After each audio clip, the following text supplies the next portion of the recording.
Hi, and welcome to another episode of Hot Takes with me, the Silver Fox. Now, we all know the NHS is falling apart, but in some cases with doctors' surgeries, that is quite literally the truth. They are so shoddily built and so badly maintained that for some of them, the structural integrity is even in question. And there is a bill to repair them that's running to £79 million, and probably much higher than that. Who's going to pay? There's no money. What's going to happen? Will they have to be closed? Will whole communities go without a doctor's surgery because the SNP refuses to pay for their upkeeps? Well, who knows?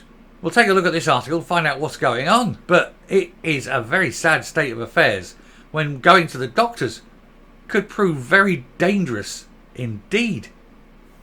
Here goes. Now, before we get into it, if you're one of my regular viewers who are yet to subscribe, please do consider subscribing. It really helps the channel. We are a political channel, and YouTube sort of pushes the crush down on political channels. It doesn't give them the spread that they normally would have if they were, say, a gaming channel or a financial channel, because it's deemed to be a little bit more difficult. And so your subscription absolutely massively helps the channel. And if you are a regular, and I know about 65% of my viewers are regular viewers who are yet to subscribe, but if you are a regular and you do subscribe, it would help the channel massively. And we like to get the truth out there. We like to spread the truth. And since you are a regular viewer, you keep coming back, hit the button, ring the bell, make sure you don't miss anything, because we do bring lots of news. We work very hard to do this. And so the fact that you can help us by simply pushing that button is beyond measure. And also, like the video. That is also of massive help. So now, anyway, on with the show. Scotland's GP surgeries are falling apart, and they mean literally falling apart, under SNP Govt, as there's a £79 million backlog in repairs. Scottish Labour's Dame Jackie Baillie claimed the bill was a sign of the pressure general practice in Scotland is under as a result of SNP neglect. Well, they haven't put money, to be fair, not just into the NHS, but generally. They certainly haven't targeted it at the front line, and the front line for most people, of course, is your GP. They are the gatekeepers of further access outside of just sort of going along to A&E.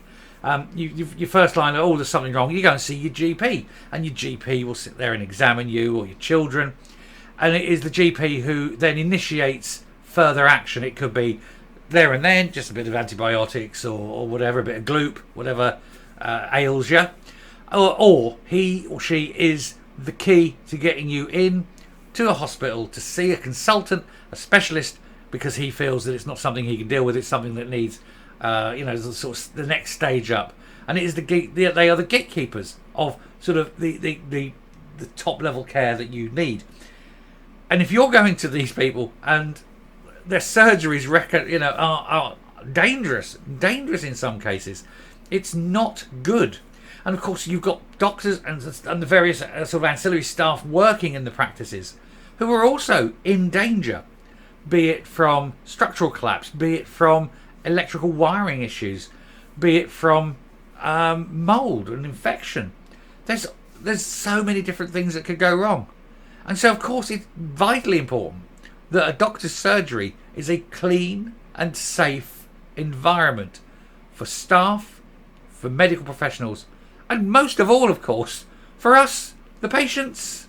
We don't want to go there and catch something. Anyway, Scotland's GPs surgeries are falling apart under SNP Green government. Scottish Labour has warned it reveals a soaring maintenance backlog. The current bill facing health boards to repair the GP surgeries has hit an eye-watering £78.5 million. Minimum. Absolute minimum. This sky-high figure only includes buildings owned or leased by health boards, and not those owned by the individual GP practices, meaning the true scale of the problem is even greater. Among boards that provided comparable historic data, the cost soared by a third between 2020-21 and 22-23. So in just 2 years, they've gone up 33%. And that's to then. It's going to be an ongoing problem. And of course, the problem is where you don't get a repair done quickly, that damage, repair, or whatever tends to grow. And where one thing was wrong and you could come in and fix that one thing has led to something else, has led to something else, and so on. And it sort of metastasizes and grows until eventually the whole building, more or less, would have to be condemned. And the rebuild cost of that is way, way higher than the original cost of fixing whatever was first there. I mean, there's the old thing for the ha'porth of tar, wasn't it? For the ha'porth of tar, the nail was lost. For the ha'porth of the nail, for the cost of a nail, the board was lost. For the cost of a board, the boat was lost. And all for the ha'porth of tar, And so you lose an entire ship for a ha'porth of tar. And it's like that with buildings. If you don't stay on top of the maintenance, the building will collapse. But of course, the SNP are not doing anything about this because they just literally do not have the money because they've spent it on independence, related materials. NHS Greater Glasgow Clyde, which is ad nauseum, see a million videos before this, had the biggest bill, because of course it did, with £17.8 million worth of repairs required. NHS Ayrshire and Arran was next with 13.2. And although this includes a proportional percentage of backlog maintenance costs, where GP services are delivered within a wider NHS operational sites, such as community hospitals, while NHS Grampian faces a bill of £11.5 million. You got, just again, money everywhere. It's across the whole board. There's nowhere that doesn't have this backlog of maintenance, of damage, of repairs. Some of it, is going to be very serious indeed. Some of it will be minor. It'll be a door's not fitted right or a window doesn't close properly. But some of it is going to be structural. Some of it is going to be massively a safety issue that has to be addressed. Labour warned that this backlog was a sign of pressure under the general practice in Scotland and as a result of the SNP neglect. The party's health spokesman, Dame Jackie Bailey, said, after years of neglect, GP services are at breaking point. And now, even the buildings are falling apart. Do you know, Jackie Bailey, she's got to be the hardest working member of the Labour Party in Scotland because everything that comes up seems to be within her bailiwick. Or is it just that she's the one that's been deliberately given all the real problem areas? She certainly seems to be the one who's mostly on top of her game. She must spend a lot of time reading up. This is why I like Bailey. There's very few politicians I like. I admire Fergus Ewing and I admire Jackie Bailey. You couldn't get people more different in terms of sort of background or sort of political leanings and things like that. And yet they are hard work and we've got to give them their due. So, let's give Jackie Bailey a due on this. She seems to be on top of the game.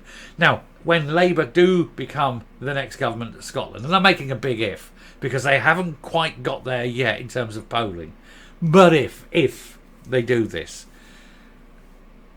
that has got to be number one. The health service has got to be their first priority and everything about it, not just bits and bob. The health service has got to be their number one priority.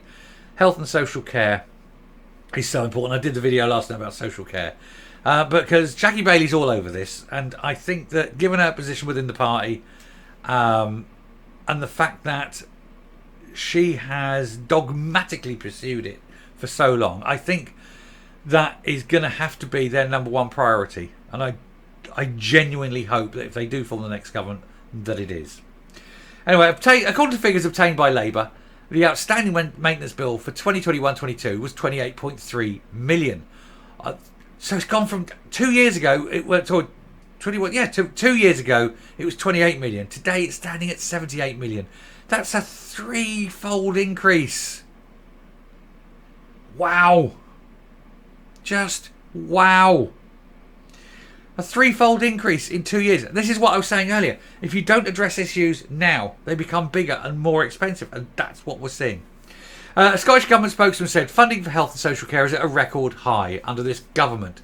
And over the next 3 years, we will invest 73 million in health and care and health care and services and a further 1.3 in capital funding, doubling our investment in maintenance and equipment for replacement.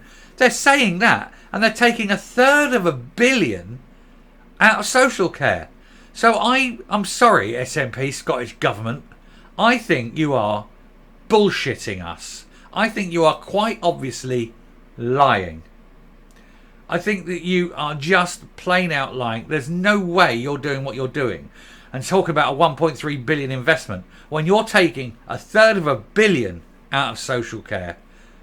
So, no, don't believe you at all. I'm going to round up and come up. So, what do you think? Do you believe them? Do you believe that the SNP are going to pump in, what, £1.3 billion while they're busy taking 300 million out? I certainly don't. And do you foresee that these buildings will get repaired anytime soon? Again, I don't. I just see the problem getting worse and worse until eventually they're going to actually remove doctors' surgeries from communities. People in those communities will have to travel further afield just to see a doctor. And the next doctors won't be able to take them on because they're already going to be massively oversubscribed. Again, this could cost people lives. And it's deliberate policy. It's the SNP, again, making policy that is endangering the lives of people. I don't go how they get away with it. How do they do this and people still vote for them? Unbelievable. Anyway, I shall stop there. Thank you very much for watching this video. I hope it has frightened you enough to realise what a bad situation we're in, and I hope that you will find it in your heart to press the subscribe button and help the channel grow, and also like the video, get it out there. Until next time, stay safe, stay well, and for heaven's sake, save your doctors, save the NHS. Goodbye.